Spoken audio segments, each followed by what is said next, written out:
This is Kits and Wagers. I'm Adam Zdroik, joined by Chris Owen to talk Game Week 4 in the Premier League. We're here to win some bets. Chris, I don't think all last season I had a negative record on this show, but I go into Game Week 4. We go into the international break. I'm negative right now. You're negative. We're on the same record. But thank you everyone for watching our show. We're gonna get it back. We're gonna get it back here, Chris. Happy Thursday. Hope you enjoyed your Supermoon Wednesday. Supermoon? I didn't even know about a supermoon. Come on, man. No one knows. I gotta lock back in on my astrology apparently. But yeah, Adam, last season you had an incredibly impressive record. I finished a little just above 500. It's a slow start, It's a slow start for you. It was a tough weekend last weekend. A lot of, from a viewing perspective, a lot of really great matches. We had that Arsenal match, the Newcastle Liverpool match was great. A couple other ones that were quite entertaining as well. Sheffield United almost made a pretty big upset and taking some points from City. City, of course, found a late winner. It was a good weekend overall. Our bets lacked a little bit, but we're back. Looks like we got some kits going here too to get back to our roots for Kits and Wagers. That's of course how the show started. Looks like you're rocking a pretty cool kit there. Yeah, I got it's now Serie B Venetia one here. You got nice. The Kappa. Yeah. OG Kappa here. Yeah, those things are those kits are like the talk of the town on Twitter when they came out. Yeah, this was I think they only lasted one season in Serie A. They must be in Serie B now because I haven't heard about them in a long time. Yeah, definitely. I got my Jimi Hendrix Seattle Sounders kit on today. It's kind of as we call it, the business end of the season here for the MLS. They're kind of creeping up on playoff time. 10 weeks left, business end. Yeah, they actually got away with 3 points in Austin last night. Pretty controversially, is that how you say it? Yeah. I guess they don't have goal line technology in MLS, which is something I didn't even think about. Apparently it's too expensive for them to purchase, but they can of course buy Messi, and that's not a problem. But anyway, it sounded like Austin FC had a goal that went in that didn't go in. Anyways, all that aside, we got a classic MLS rivalry on Saturday. We got Portland Timbers. They're coming to town, to Seattle here. We got the chainsaws ready. I'm going to be at the match. I got a big group of friends going to the match as well, so I'm really looking forward to that. And better not lose that game. Yeah, I think the last one was 0-0 at it was in Seattle as well. I forget. I think they play 3 times a year. But yeah, so it should be a good game, and maybe I'll come away with a kit if I feel like it. We'll see. If you're feeling real toasty. Yeah. I think I'm gonna need a couple I don't love their jerseys right now, but we'll see. Yeah, I'll say let's do Seattle first half corners, whatever that comes out. Yeah, I'll find this while we get. It'll be either like 0.5 or -1 first half corners. I'll take it. Okay. If I remember, I will take that bet. All right. No faith in Portland corners. Anyways, we do have 4 games to talk about here, though. Yeah, we are talking the Premier League. Yes, this is a Premier League show. We're here. I got an article up. Check it out. It's on the website. You see this? Game Week 4. There's 4 bets in it. Unlike this show, I'm actually 9-3 in this article. Somehow I've been 3-1 every week. And I think I'm just going to go 3-1 every game week this season. So that's going to be a pretty good record when we come back in May. But yeah, check that out. There's a bunch of there's different bets in there. A lot of different ones. I got an interesting Newcastle one that I never really do. Just a weird bet on an away team. So check that out, rotowire.com/soccer. But we got Friday, Luton Town are home against West Ham. We're not talking about that one, but just an interesting match in general. West Ham near the top of the table. Somewhat surprisingly, Luton Town are, struggling as kind of expected, though. They've only had 2 league matches. First game we're talking about, we got Brentford home against Bournemouth. This is a couple B matchups here. We got Brentford are -135 to win. Bournemouth are +340. Draw is +320.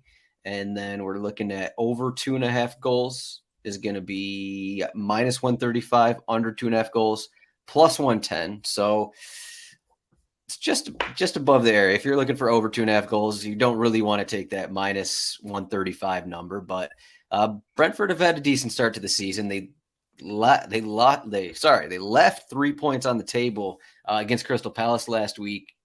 Joachim Anderson, center back, toe poked Mark Flecken, and that match ended 1-1.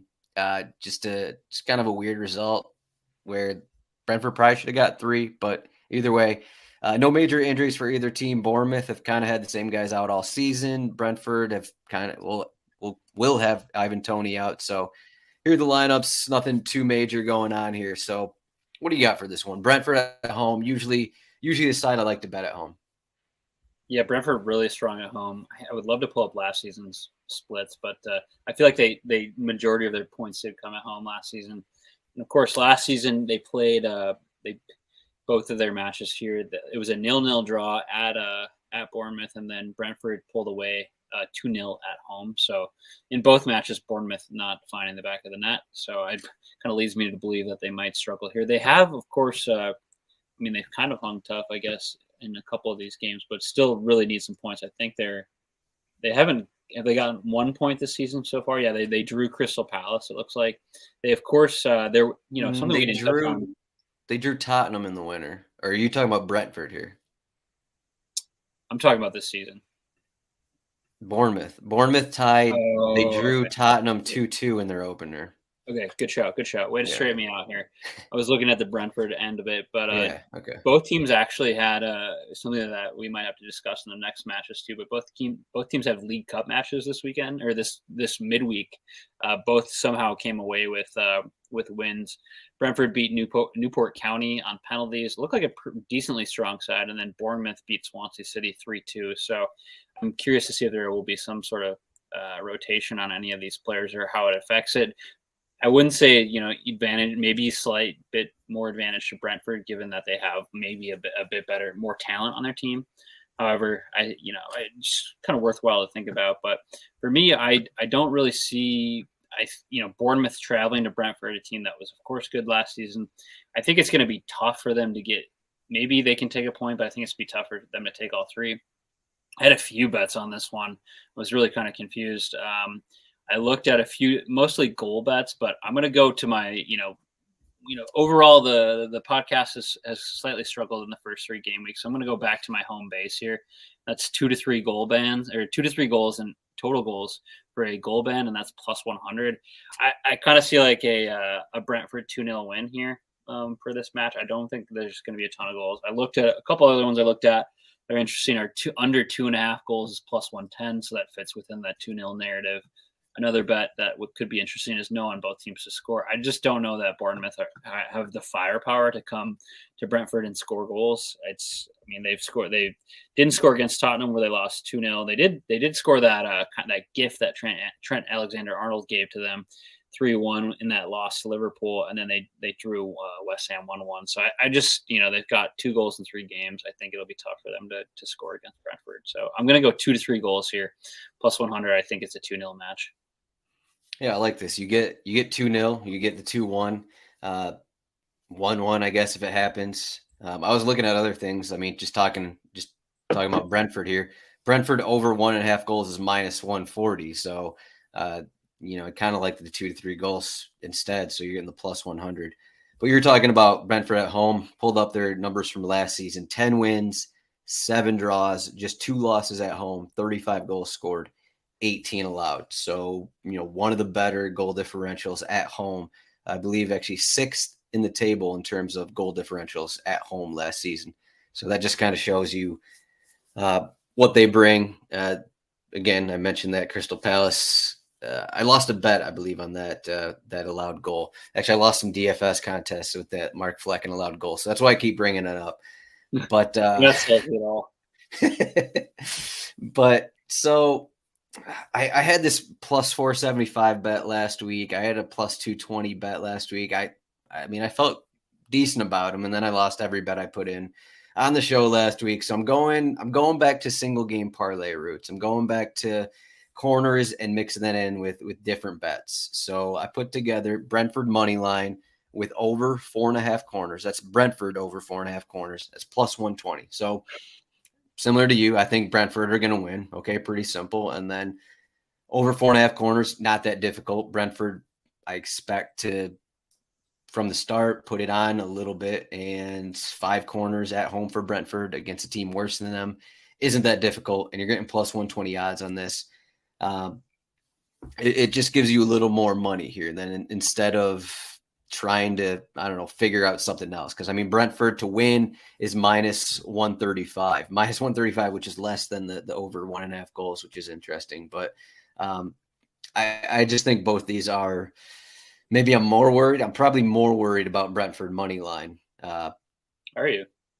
Just because of that situation we just had. What if it's 1-0 and then you get Solanke on, some counter, or some ball bounces the wrong way and he taps it in or something in stoppage time, 90 plus 9 minutes or something, then it's a 1-1 result. That's the thing I'm worried about here. But like you, I do think Brentford get a couple. I haven't seen a ton from Bournemouth's defense just yet, but what do you think? You more worried about money line or the corners in this bet?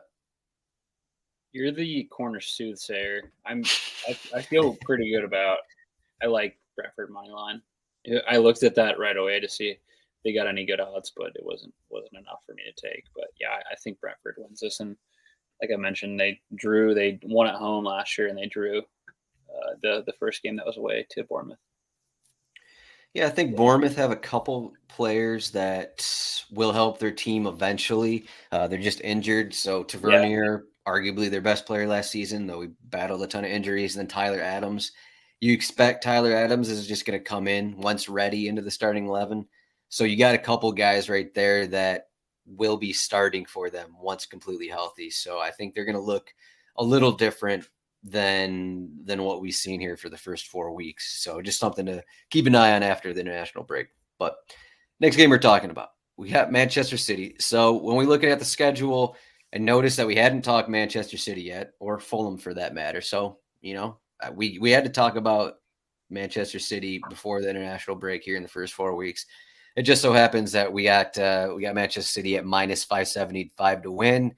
Fulham is at plus 1,500 to win. Let's go for it. Plus 750 on the draw. And then you're looking at over 3.5 goals is plus 100. Under 3.5 goals is minus 125. So it's kind of, the implied total is kind of in that 3 range there. Injury-wise, I think everything's pretty good. Obviously, KDB's out. Willian, not completely healthy, but Tim Ream returns to starting 11. He started midweek. He returned from a red card. I think that's the main question there. Phil Foden came off the bench last week for Manchester City. He was dealing with some kind of illness. I think everything's going to be fine, though. Foden probably back in. Manchester City, big favorite. So the question is, how do you want to bet this match? So, Chris, how do you want to bet Manchester City as a big favorite? This is, I think, of the 4 games we're going to talk about, this is the toughest one for me that was to find some bets. I just think, City, of course, heavily favored. I think I read Fulham haven't won in it's been so long against Man City here, but last season it was 2-1, both fixtures away. City kind of giving up some goals there, which is unexpected, but there wasn't enough good odds, looking at City minus 1.5. I think that was minus 150 or so is pretty far. And then in over 2.5, that was never going to work. You have to go to get plus odds. You have to go over 3.5. I believe that's in terms of goals. That's plus 100. City at minus 2.5 is plus 124. So it's you kind of you have to kind of create some decent instances where you can find some odds. I went yes on both teams to score at minus 130. For the reasons I said, I really like City to pull away here, but I just think we saw them give up a goal last weekend to Sheffield United, almost 2 goals there. It was pretty close at the end of the match. I think Fulham can find the back of the net. I will say I'll be interested to see. I mean, it's deadline day today, and there were some talks of a couple of their players moving. Wasn't it João Paulinho who might be moving? I think he was in discussion with a couple clubs, but it'll be interesting if he comes out of the starting 11. Then obviously you like City even more. But yeah, I'm on both teams to score here, and that was minus 130. I do think that City are able to pull away here. Maybe like I could see them scoring at least 3 goals. I just didn't have the enough confidence to take the minus for them to score over 3.5 goals at plus 100. Would you rather take this bet or Manchester City money line up to the 30th minute at minus 110? I kind of like that. That's a good bet. The 30-minute bet. I could see Haaland just like lashing on to one right away, and like putting the game to bed, and then maybe Fulham finds the back of the net like later in the match when it's completely out of hand. Yeah, I did take that bet a few times last season. It hit a couple times, but then I kind of went away from it after it didn't hit. But it just seems like as a big favorite, that's something I like looking at. But I would go with that route, except I just feel like this Fulham team. I mean, we saw in the matchups last season they kind of like roughing it up as much as possible. Tim Ream, Diop back there. Both those guys are fine with, roughing up Haaland as much as possible. Anthony Robinson has turned into, a pretty stout left back for him and for the United States. And then you got Tete on the right side. So you got a decent back line for Fulham. It seems like it goes underrated. Then, as you mentioned, Paulinho, one of the top defensive midfielders there. So I think, they can make things difficult to where maybe Manchester City don't score in the first 30 minutes. So that's kind of why I went away from that bet. Maybe it's, it's another one of these matches. Manchester City still not 100%. This isn't like April, May Manchester City. This is August, September Manchester City. I think I heard somewhere that they hadn't won their first 3 league matches since like Pep's first season at Manchester City. And I think that kind of just shows like the rust that they have, even for a team like Manchester City at the beginning of the season. So I kind of think that's what this is going to play into my bet here is what I'm getting at. As they struggle to score, consistently, having those massive, 3, 4, 5 goal games, they rack up corners. I took in my article last week -2 corners for them in the first half against Sheffield United. I actually considered -2 again in this spot, but it was -125.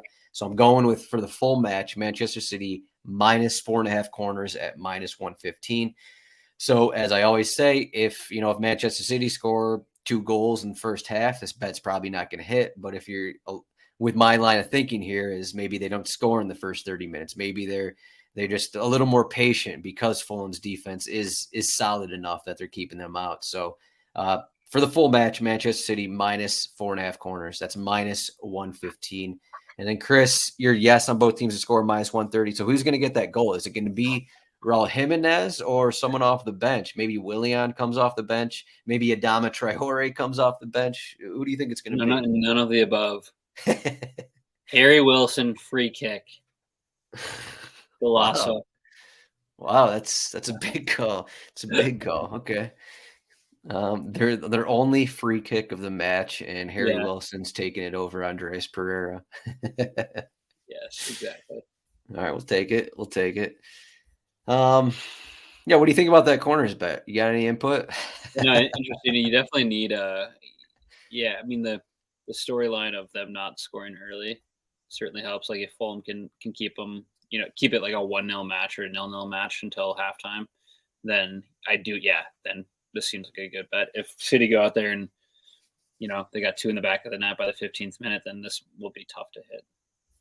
Yeah, just one of those situations where it's like, okay, we got our 2 goals, and now it's just going to be, passing around the back kind of thing. Maybe we'll take our really good chances, but we're not going to go all out for it. So that's the one worry with those corner bets. I always say that with Brighton as well. But team parlay time, Chris. This is the moment of truth. At one point, when we go 0-10, do we just cut the team parlay, or are we in it until 0-38? Is that what we do, or?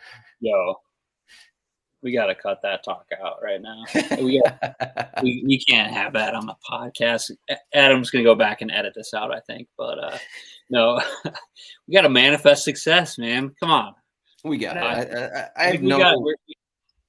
we have an We're playing easy team parlay bet this week. That's what I'll say. we're playing it much safer this week. We don't have any plus 495 parlay bets out here. We're gonna go nice and easy here. Pick on a couple teams that maybe aren't the or goal inept, shall I say? I'm gonna go under 2.5. It's minus 150, and this is on the Crystal Palace Wolverhampton match. I don't know how either of these teams score 3 goals to collectively. I think it's a 1-0 match, perhaps even a 0-0. And that's what I'm going to go with. I think both. I was looking at it, and both teams have not scored many goals so far this season. I think it's so. I'm going to keep it simple, stinker, and go under 2.5 here, and get some decent odds there at minus 150. It's a pretty safe bet for me. Very safe bet. We talked about Everton Wolverhampton last week, and you got your bet right. 1-0. It was just yes, sir. Yes, sir. It was an infuriating match for me. I took over 10.5 corners. Wolverhampton did not get a corner. Wolverhampton had 0 corners. Everton had 7 by themselves. 0 corners. What Wolverhampton had, I don't know, 8 corners at Manchester United or whatever it was in that first game. And now it's just like, okay, can't get a corner against Everton. That was just frustrating. But I like what you're saying here. Under 2.5 goals. We know Crystal Palace, they want to play for the 1-0 win. I'm going to be saying that pretty much every week. They're going to want to play for the 1-0 win. I don't think Wolverhampton are going to get great chances. I'm not sure how great of chances Crystal Palace are going to get. We've seen through 3 weeks without Olise, without Zaha, that it's like Eberechi Eze is taking a lot of shots from outside the box. And a lot of these shots, aren't XG heavy, I guess is what I'll say. So I like the bet under 2.5 goals. I'm going no. Speaking of Everton, I'm going no on both teams to score.